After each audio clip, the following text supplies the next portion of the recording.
성경 봉독하겠습니다. 오늘 주시는 말씀은 마가복음 11장 1절부터 11절까지 말씀입니다.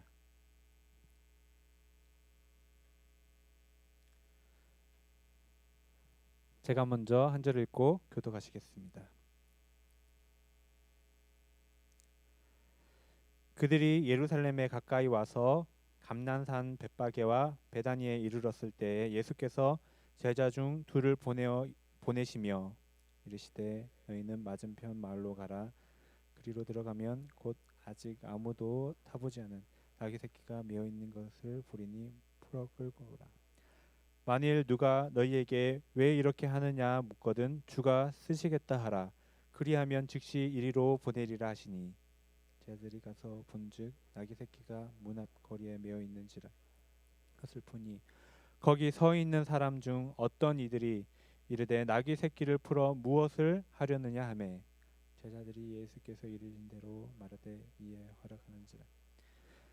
나귀 새끼를 예수께로 끌고 와서 자기들의 겉옷을 그 위에 얹어 놓음에 예수께서 타시니 많은 사람들은 자기들의 겉옷을 또 다른 이들은 들에서 벤 나뭇가지를 길에 펴며 앞에서 가고 뒤에서 따르는 자들이 소리 지르되 호산나 찬송하리로다 주의 이름으로 오시는 이여 찬송하리로다 오는 우리 조상 다윗의 나라여 가장 높은 곳에서 호산나 하더라.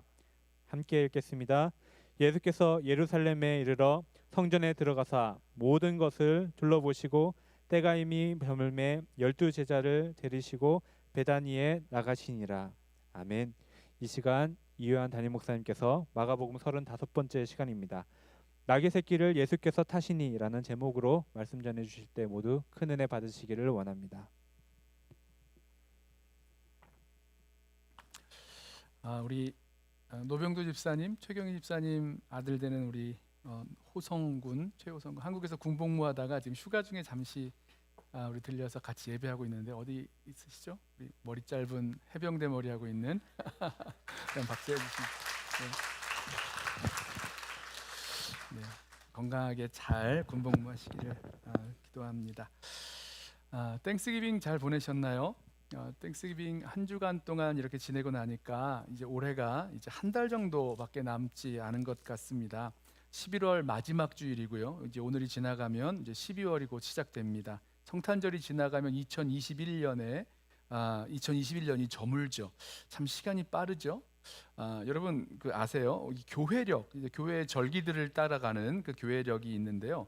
교회력으로는 오늘이 대림절, 어드벤트의 시작으로 한 해의 새로운 한 해의 교회력이 시작되는 그런 주일입니다. 그러니까 대림절, 대강절, 아니면 강림절이라고도 부르는데요. 이 성탄절을 앞두고 이 4주 동안 예수님의 오심을 생각하며 기다리고 또 소망하는 그런 대망의 시간입니다. 2000년 전 사람의 몸으로 이 땅에 오신 예수님, 그리고 오늘도 말씀과 성령으로 우리에게 오시는 예수님, 그리고 마지막 날 심판주로 다시 오실 그 예수님을 생각하고 기대하며 기다리는 그런 시간입니다. 이 대림절을 단순히 이제 생각을 해보자면 예수님께서 오신 성탄, 크리스마스를 기다리는 시간인데요. 여러분은 이 크리스마스, 성탄이 기다려지십니까? 네, 크리스마스가 기다려진다라고 하면 보통 크리스마스 선물, 크리스마스 파티, 아니면 크리스마스에 있는 연휴들 이런 것들 때문에 기다리신다라고 생각하실 분들이 계신데요. 우리가 성탄, 크리스마스를 기다리는 이유는요, 성탄의 주인공이신 예수님, 죄와 사망으로부터 우리를 구원하기 위하여 이 땅에 사람의 몸을 입고 오신 바로 그 예수 그리스도 때문이지요. 예수님의 오심을 생각하게 되는 이 절기에 오늘 본문은요, 주님의 오실 것을 예언하는 그런 구약의 말씀이나 메시아의 오심을 기다렸던 사람들의 이야기, 이런 것은 아닙니다. 예수님께서 십자가 지시기 위해서 예루살렘으로 올라가시는 그 이야기를 계속하고 있죠. 보통은 종료주일에 많이 나누는 말씀인데요. 하지만 오늘 본문과 또 예수님의 오심을 기다리는 대망하는 그 본문과의 이 성경 말씀과의 공통점이 하나 있다면 둘 다 메시아가 오시기를 기다리는 사람들이 등장한다는 것입니다. 예수님 당시에 유대인들은요, 메시아 그리스도가 오실 것을 기다리고 있었습니다. 예루살렘이 함락되고 유다가 멸망하고 바벨론 포로로 끌려간 유대인들이 70년 만에 바벨론 포로에서 돌아와서 자기 땅에 고국 땅으로 돌아왔지만, 그 후로 400년이 지나도록 유대인들은 여전히 다른 나라의 그런 압제를 받고 있었습니다. 고대 근동의 패권을 차지했던 여러 나라들 이름만 바뀌는 거예요. 아수르였다가 그 다음엔 바벨론, 그 다음엔 헬라, 그리스죠. 그 다음에 로마로 이어지는 제국들의 지배를 계속해서 받으면서 이 유대 사람들 마음에는 어서 속히 하나님께서 약속하신 메시아 그리스도를 우리 이스라엘 나라에 보내주시기를 기대하고 있었습니다. 그 기대하고 있었던 이유가 있었어요. 하나님께서 보내주시겠다라고 약속을 하셨기 때문입니다. 다윗에게 약속하신 왕 다윗의 자손이 있었기 때문이죠. 우리 지난 시간, 우리 지지난 시간이 되겠죠. 지지난 주일이 되겠죠. 여리고의 맹인 거지 바디메오가 예수님을 다윗의 자손이라고 부르면서 나를 불쌍히 여겨달라고 말했던 그 이유도 바로 여기에 있습니다. 사무엘하 7장 12절을 보시면 이 약속의 말씀, 언약의 말씀이 나오죠. 내가 내 몸에서 내 씨를 내 뒤에 세워 그의 나라를 견고하게 하리라. 자, 여기서의 나는 하나님이시고요. 너는 바로 다윗입니다. 이렇게 말씀해요. 하나님께서 이 다윗의 몸에서 날 그 씨를 세워서 그의 나라를 견고하게 하시겠다라고 말씀하십니다. 그는 다윗의 씨죠. 그는 내 이름을 위하여 집을 건축할 것이요 나는 그의 나라 왕위를 영원히 견고하게 하리라. 나는 그에게 아버지가 되고 그는 내게 아들이 되리니. 약속을 하십니다.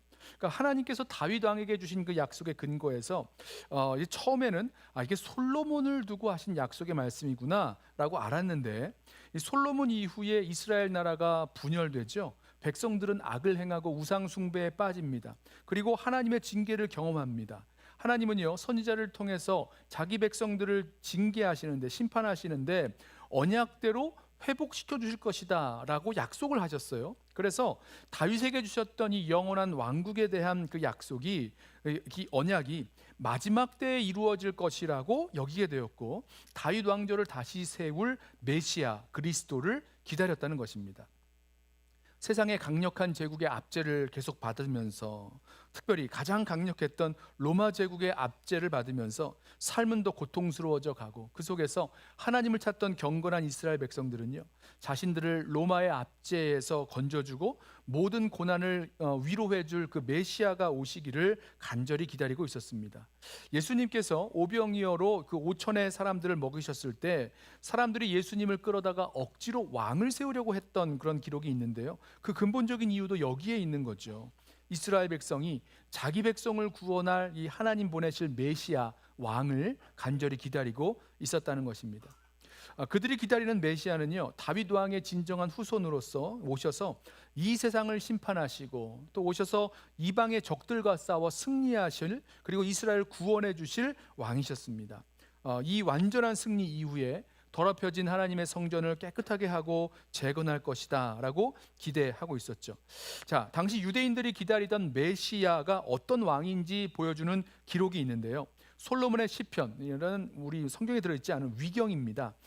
이제 다윗의 아들 솔로몬이 쓴 것이 아니라 예수님 시대의 사람들이 솔로몬의 이름을 빌려다가 이제 쓴 그런 책이죠. 여기 보면요, 당시 사람들이 기다리고 있었던 다윗의 후손 메시아가 정치적으로 또 군사적으로 강력한 왕이었다는 것을 우리가 보게 됩니다. 솔로몬의 시편인데요, 들어보세요. 보시옵소서, 오 주여, 그들을 위하여 다윗의 아들을 그들의 왕으로 삼으소서. 오 하나님이여, 당신이 보실 때에 그에게 당신의 종 이스라엘을 다스리게 하소서. 그가 불의한 지배자를 때려 부술 수 있도록 당신의 힘으로 그를 지키소서. 예루살렘을 짓밟고 멸망시킨 모든 백성으로부터 그를 통하여 예루살렘을 깨끗게 하소서. 현명하고 의롭게 그는 죄인들의 유업을 받지 못하게 추방하리라. 토기장이 손에 있는 질그릇같이 그는 죄인들의 오만을 꺾으리라. 쇠 채찍을 휘두르며 죄인들의 존재를 분쇄하리라. 그의 입의 말씀으로 하나님이 없다는 백성을 멸망시키리라. 그에게 책망받는 모든 백성이 그의 앞에서 도망치리라. 그는 죄인들의 마음의 생각 때문에 비난받으리라. 만 백성은 그의 앞에서 떨게 되리라. 영원히 그는 그의 입의 말씀으로 이 땅을 칠 것이기 때문에. 자, 당시 이스라엘 사람들이 기대하며 대망하던 그 왕 메시아는요, 아주 강력한 정치적이고 군사적인 왕이었습니다. 예루살렘을 괴롭힌 모든 백성들을 멸하고 세계에서 가장 강한 나라로 예루살렘을 건설하고 세상의 모든 불의를 멸하는 왕이었던 거죠. 죄인들의 오만을 꺾어버리는 지도자, 하나님이 없다고 말하는 사람들을 멸하는 지도자, 만백성이 그 앞에서 벌벌 떨 수밖에 없는 아주 강력한 왕을 고대하고 있었습니다. 그래서요, 예수님께서 당시 이제 예루살렘에 올라가실 때, 이번 6월절에 예수님께서 예루살렘에 올라오실 것이다 라는 소문을 듣고 예루살렘으로 올라가는 길에 예수님 만났던 사람들은요, 예수님께서 이런 정치적이고 군사적인 아주 강력한 왕으로, 메시아로 예루살렘에 입성하실 것을 기대했습니다. 제자들도 마찬가지였어요. 예수님이 예루살렘에 올라가시면 이제 그 놀라운 능력으로 하나님의 나라, 새로운 왕국을 세우실 텐데, 그때 예수님의 보좌 좌편과 우편에 나를 앉혀달라고 부탁했던 이유도 바로 이 기대 속에 있었기 때문입니다. 오늘 본문을 보시면 메시아 왕으로서 예수님에 대한 이런 기대를 찾아볼 수가 있죠. 예수님은 이날 드디어 예루살렘으로 들어가셨습니다. 가이사랴 빌립보에서 시작해서 갈릴리를 거쳐 요단 동편 베레아 지역이죠. 거기를 통과하고 요단강을 다시 건너서 여리고를 지나 예루살렘으로 들어오셨습니다. 자, 여리고에서 예루살렘으로 가려면요, 먼저는 감람산, 기드론 시내 건너편에 있는 감람산, 올리브산이죠. 여기를 가셔야 했는데, 이 여리고에서 감람산까지 올라가는 길은요, 상당히 높고 험한 오르막길이었습니다. 이 여리고는 해수면보다 250m 정도가 낮은 도시입니다. 그리고 예루살렘은 해수면보다 900m 정도가 높은 도시예요. 그럼 합치면 1150m가 되는데, 이 높은 산을 올라간다고 생각하시면 되는 거죠. 상당히 높고 험한 산길을 험한 산길을 예수님은 제자들과 또 따르는 무리들과 함께 올라가셨다는 겁니다. 걸어가셨어요. 그리고 그 감람산에 있는 벳바게와 베다니에 도착하셔서, 산동네죠. 도착하셔서 며칠을 머무르시고 안식일 다음 날, 우리로 말하면 주일입니다, 예루살렘 성으로 들어가시게 됩니다. 자, 그런데요, 예수님은 이 예루살렘에 들어가실 때 그냥 들어가려 하지 않으셨어요. 예수님이요, 나귀를 타고 예루살렘에 들어가려 하셨습니다. 여러분, 이게 이상해 보이지 않으세요? 지금까지 그 높은 산길을 걸어 올라오셨는데, 그 힘든 산길을 올라오실 때는 나귀를 타지 않으셨습니다. 나귀를 타지 않으셨어요. 그런데 이제 감람산을 다 올라오신 후에 감람산을 내려가서 예루살렘 성으로 들어가려 하실 그때에는 굳이 나귀를 타고 가겠다, 이렇게 말씀하시는 거예요. 자, 예수님의 제자들도 예수님께서 이렇게 예루살렘 들어가시는 그 모습이 아주 신기했는지 모든 복음서마다 예수님께서 예루살렘 성으로 들어가시는, 나귀 타고 들어가시는 그 이야기를 다 담고 있습니다. 마태복음 21장, 마가복음 오늘 읽은 11장, 누가복음 19장, 요한복음 12장, 이 말씀들을 보시면 모든 복음서에 예수님께서 예루살렘 성으로 들어가시는 이야기가 다 담겨 있어요.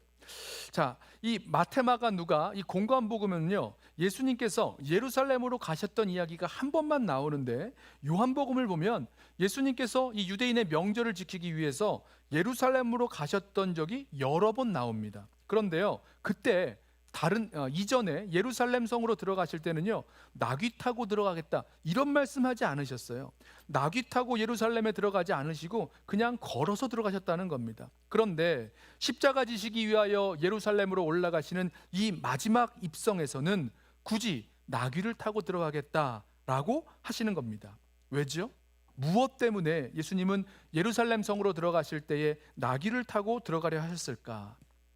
예수님이요, 이 감람산 벳바게와 베다니 이 마을에 계실 때에 제자 두 사람을 불러서 이 맞은편 마을로 보내십니다. 마을로 가면 아직 아무 사람도 타보지 않은 그런 나귀 새끼가 매여 있는 것을 볼 텐데, 가서 그 나귀 새끼를 좀 끌어오라 라고 말씀하셨습니다.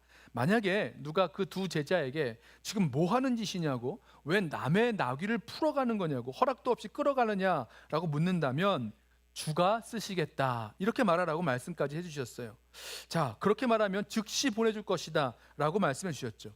이것도요, 참 듣고 보면 예수님께서 하신 말씀이지만 좀 무모한 말로 들릴 수 있습니다. 이상하죠? 예수님께서 남의 집 문에 걸려있는 묶어놓은 그 나귀를 끌어오라 하신 것도 이상하고요, 어떻게 된 일인지 아무런 설명도 없으십니다. 무슨 이유라도 설명 안 해주세요. 그냥 가서 나귀 새끼가 보이면 그것을 끌어오라라고 하셨다는 겁니다. 혹시 예수님께서 미리 사람을 먼저 보내셔서 나귀를 쓸 수 있도록 준비해 놓으셨다라거나, 아니면 그 나귀 주인도 예수님을 메시아로 알고 믿는 사람이니 예수님이 쓰시겠다 그러면 내줄 것이다 라거나, 아니면 예수님이 그 나귀를 탔다가 예루살렘까지만 타면 되잖아요. 그리고 돌려보낼 거니까 조금만 쓰고 돌려보낼 테니 이야기 잘하고 하면 될 것이다 라거나, 뭐 이런 여러 가지 이유들이요, 여러 생각들, 아니면 예수님의 신적인 예지의 능력으로 이 모든 것이 그렇게 될 거라고 말씀해 주신다든지, 뭐 이런 설명이 없습니다. 자세한 이야기가 나오지 않아요. 만약 우리가 이 두 제자처럼 예수님께서 하시는 말씀을 들었다면 우리도 이 제자들처럼 그렇게 그대로 행할 수 있었을까, 순종할 수 있었을까 생각을 해보게 됩니다. 이게 남의 나귀를 그렇게 허락 없이 막 끌어와도 된다는 건가? 이게 예수님 말씀대로 될 건가? 이런 여러 의심의 생각이 들었을 것 같아요. 그런데 이 두 제자가 놀라운 것은요, 예수님 말씀하시니까 그냥 밑도 끝도 없는 그 말씀 듣고 그대로 순종해 본다는 겁니다. 생각해 보세요. 이 두 제자의 단순한 순종이 참 놀랍게 느껴질 것입니다. 정말로 이 두 제자는요, 예수님 말씀대로 건너편 마을로 가서 그 길거리 문 앞에 묶여 있는 나귀 새끼를 보고는 그 나귀 새끼를 풀어 옵니다. 근데 이상하잖아요. 거기 서 있는 사람들이 그 나귀 새끼를 가져다가 뭐 할 거냐고 묻습니다. 누가복음을 보면요, 평행본문을 보면 이 사람이 나귀의 임자, 나귀의 주인이었다라고 말해요. 그러니까 두 제자가 예수님 말씀하신 대로 주가 쓰시겠다라고 말해주니까, 그러자 주인은 나귀 새끼를 풀어 끌어가도록 허락해 주었습니다. 그렇게 두 제자는 아직 아무도 탄 적이 없는 그런 나귀 새끼를 끌어다가 예수님께 데리고 왔죠. 그리고 그 나귀 새끼 위에 자기의 겉옷을 펴서 얹어 놓았습니다. 아직 아무도 타보지 않은 나귀라 아마도 사람이 올라탈 수 있는 그런 안장이 지워져 있지 않았던 것 같습니다. 자, 그리고 예수님은 이 나귀 새끼를 타시고 예루살렘에 입성하십니다. 마태복음과 요한복음을 보시면 예수님께서 이렇게 나귀 새끼를 타고 예루살렘 성으로 입성하신 것이 스가랴 9장에 예언된 겸손의 왕이심을 성취한 것으로 기록하고 있습니다. 마태복음 21장 4절과 5절 말씀이에요. 이는 선지자를 통하여 하신 말씀을 이루려 하심이라. 일러스되 시온 딸에게 이르기를 내 왕이 내게 임하나니 그는 겸손하여 나귀 곧 멍에 매는 짐승의 새끼를 탔도다 하라 하셨느니라. 예수님은요, 예루살렘 성에 입성하시면서 스가랴 9장에서 그려주고 있는 나귀 새끼를 탄 겸손의 왕의 그림을 가지고 계셨고, 자, 십자가 지기 위하여 예루살렘으로 가실 때에 자신이 그 예언된 그 겸손의 왕이심을 보여주고 계신 것입니다.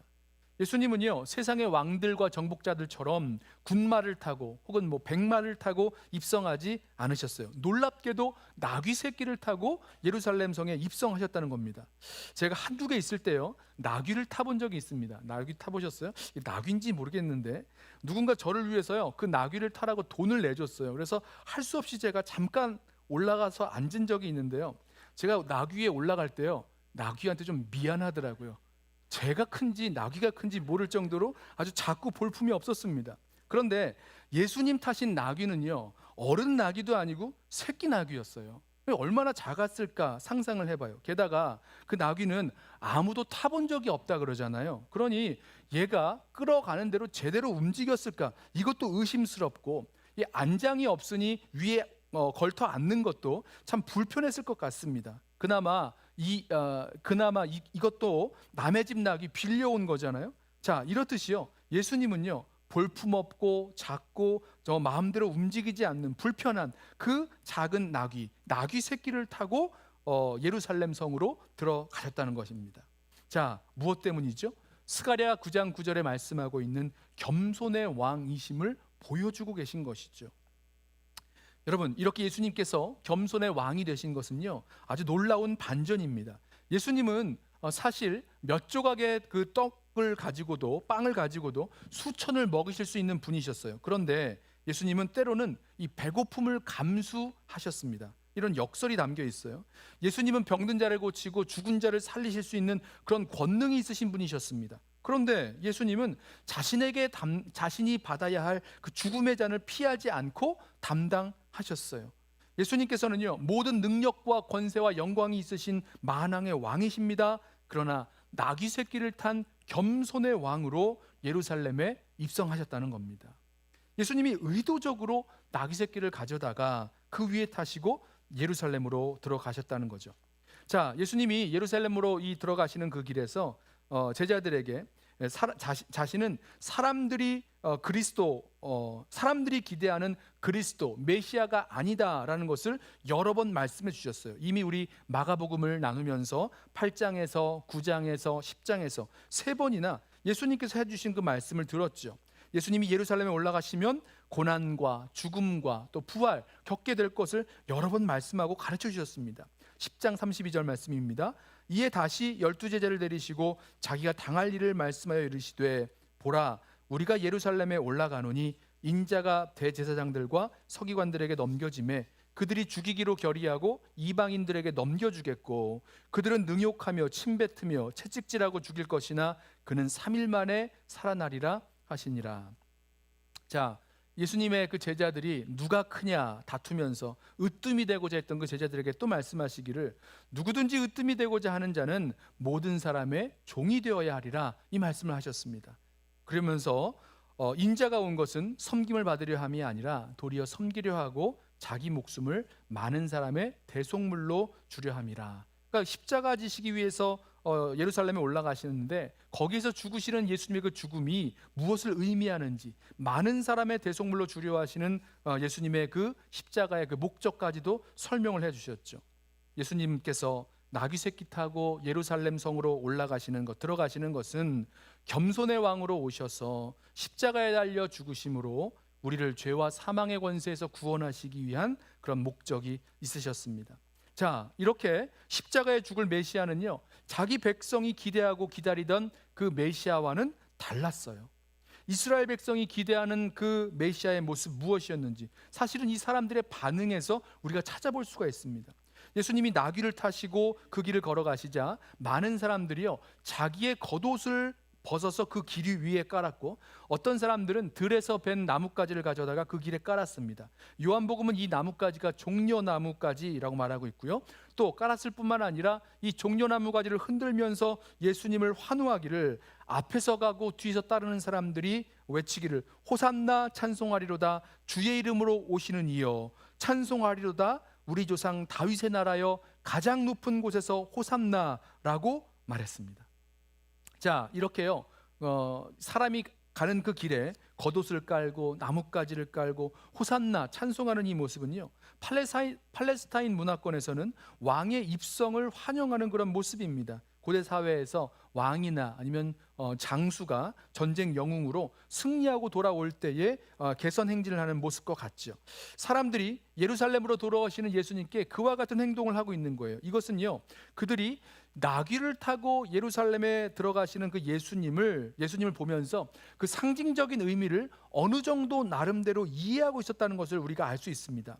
이 사람들이 외쳤던 그 소리를 들어보세요. 찬송하리로다, 오는 우리 조상 다윗의 나라여 라고 외치는 것을 보면 사람들이 예수님을 그 사무엘하 7장에 나오는 아까 말씀드린 나단의 신탁이죠, 다윗의 나라를 회복할 왕 메시아로 이해하고 있었다는 것을 알 수 있습니다.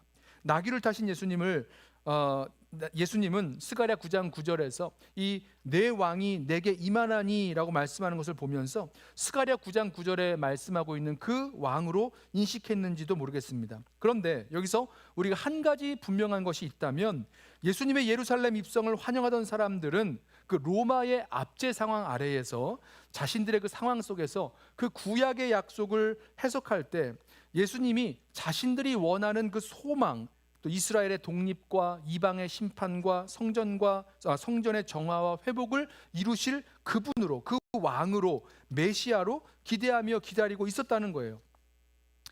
예수님도요, 예수님의 제자들도요, 예수님을 이해할 때, 예수님의 이 입성을 이해할 때 이 다른 그 사람들과 별로 차이가 없는데, 요한복음을 보시면 이런 말씀을 해요. 이 입성하는 모습에 대해서 설명하면서 뭐라고 코멘트를 하냐면, 요한복음 12장 16절에 제자들은 처음에 이 일을 깨닫지 못하였다가 예수께서 영광을 얻으신 후에야 이것이 예수께 대하여 기록된 것임과 사람들이 예수께 이와 같이 한 것임이 생각났더라. 무슨 말입니까? 갈릴리에서 예루살렘까지 예수님 따라왔던 제자들이나 자기 겉옷을 길에 깔면서 종려나무까지 흔들면서 호산나 찬송하리라 환호했던 무리들이나 그들이 기대하던 메시아 예수님은요, 예루살렘에 들어가서 로마 군대와 싸워 이기고 민족을 해방시키고 로마 제국과 야합해서 큰 비리를 저지르며 불을 쌓았던 종교 지도자들과 제사장들을 몰아내고 깨끗하게 하고 이스라엘을 세계 열방 가운데 가장 뛰어난 나라로 세우게 될 것을 기대하고 기다리고 있었다는 거예요. 그래서 열광하고 환호하고 있었다는 거죠. 그리고 제자들도 자신들도 그 후에 예수님 옆에서 한 자리 차지하게 될 그 영광 받게 될 것을 기대하며 기다렸다는 것입니다. 예수님은요, 나귀 새끼를 타고 예루살렘에 입성하시면서 왕이신 예수님은 왕이신 예수님은 환호하는 제자들과 그 무리들, 또 그들이 기대하는 왕이 아니라고 이미 여러 번 말씀해 오셨죠. 그들은요, 예수님을 자기가 원하는 대로 기대하고 예수님이 정치적 군사적인 메시아가 되시기를 원했습니다. 그걸 원하고 기대했다는 거예요.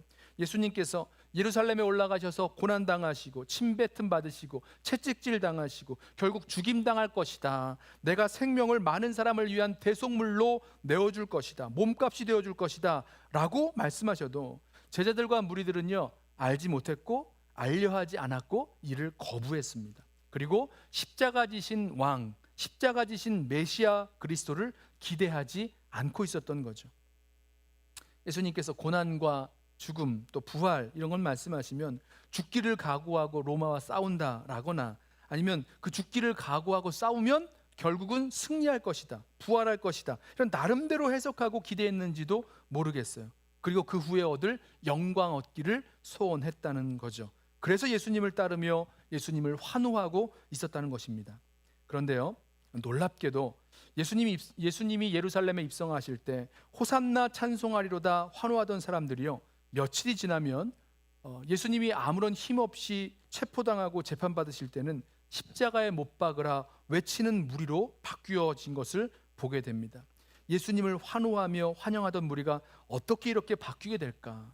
저는요, 그들의 입장에 있어서 예수님을 그렇게 십자가에 못 박으라 외치게 되는 이유가 있었다고 생각합니다. 무엇이냐면 우리가 원하고 바라고 기대하는 바와 다르다는 거죠. 예수님이 메시아이신데 우리가 원하는 메시아가 아니라는 겁니다. 우리 마음에 맞지가 않다는 겁니다. 우리가 원하는 것을 해주지 못한다는 겁니다. 그래서 그런 메시아가 필요 없다는 거예요. 십자가에서 죽여라 외칠 수 있다라는 겁니다.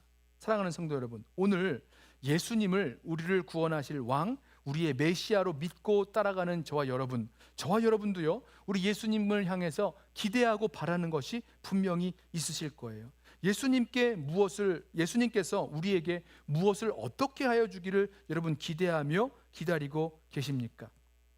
그런데 그것을 기대하기 전에 우리가 알아야 될 것이 있는데, 예수님이 누구신지 그리고 무엇을 위하여 오셨는지 알아야 합니다. 그리고 그 예수님을 기대해야 되는 거죠. 예수님이 누구신지 말씀해 주시고 무엇을 위하여 오셨는지 말씀해 주실 때에 이를 들으려 하지 않고 내 욕심과 내 욕망을 따라서 내가 원하는 대로 내 삶의 문제를 해결해 줄 분으로만 예수님을 기대하며 기다리고 있는 분 아니 계십니까? 내 소원을 이루어 주실 분 예수님, 우리가 살고 있는 이 문제들을 획기적으로 고쳐주실 분 예수님, 저 사람을 내 마음대로 좀 바꿔보려고 하는데 도와주실 분 예수님, 내 삶의 도구로서 예수님을 기대하며 기다리는 분 아니 계십니까?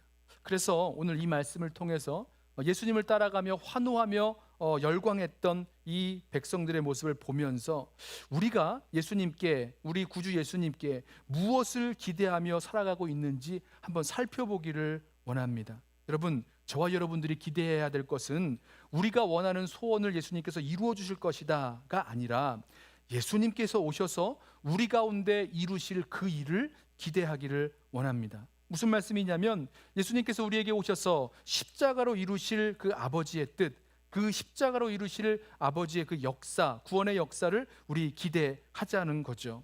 예수님을 맞이하는 모든 사람들에게 이 일이 일어날 수 있습니다. 일어납니다. 죄와 사망에서 건져주시고 구원해 주시는, 그리고 거룩한 성도의 삶을 살아갈 수 있는, 구원받은 백성의 삶을 살아갈 수 있는 힘과 능력 되어 주시는 그 십자가의 능력과 역사가 바로 우리가 예수 그리스도를 바라보며 기대하며 나아가야 될 것입니다. 어쩌면 예수님을 기대하며 기다리는 우리들이 갖고 있는 열정과 열망이 예수님께서 우리들 가운데 오셔서 무엇하기 원하시는지를 바라보는 그 시선으로 다시 해석되고 또 바뀌기를 원합니다. 예수님은요, 우리의 소원을 이루어지기 위해서 이 땅 가운데 오신 것이 아니라 하나님 아버지의 뜻을 이 땅 가운데 이루기 위하여 오셨고 거기에 순종하셨습니다. 그래서 나귀를 타고 이 예루살렘 성으로 들어가신 거죠. 겸손의 왕으로 오셔서 우리를 죄와 허물에서 구원하여 주시기 위하여 십자가 지신 그 예수님을 바라보면서 그 예수님의 목적과 소원에 맞게 우리의 기대와 소원이 변화되기를 원합니다. 그래서 그 주님을 영접하고 맞고 그 주님과 함께 살아갈 수 있는 저와 여러분 되시기를 예수님의 이름으로 부탁하며 축원합니다. 기도하겠습니다. 사랑과 은혜가 많으신 우리 아버지 하나님,